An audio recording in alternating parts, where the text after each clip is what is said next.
o Goberno do Partido Popular recortou 2.139 millóns de euros en atención primaria. E a segunda falsidade é que o problema é que non hai suficientes prazas MIR. Na última convocatoria, vostedes, unha vez máis, deixaron sin cubrir 42 prazas, a cuarta comunidade con máis vacantes en praza de familias de todo o Estado. E isto non é casualidade, é consecuencia das decisións ideolóxicas do Partido Popular, porque vostedes, por ideoloxía, están deteriorando a sanidade pública para beneficiar a sanidade privada. Esa é a súa ideoloxía, facer negocio coa saúde dos galegos e das galegas. Esa que fala de ideoloxía e de resultados da xestión de ideoloxía, pois imos falar diso. Mire, eu sí que estuve na campaña das cataláns. E sabe, a mí sí que me chamaron. Sabe para que me chamaron? Para falar de sanidade, precisamente.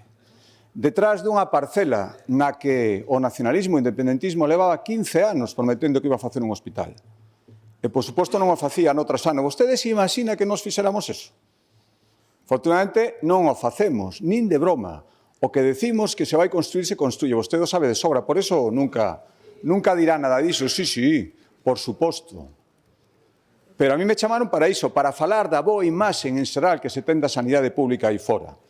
A pesar da súa actitude de sempre, de falar mal da sanidade, dos profesionais, dos aparellos, dos investimentos, de todo.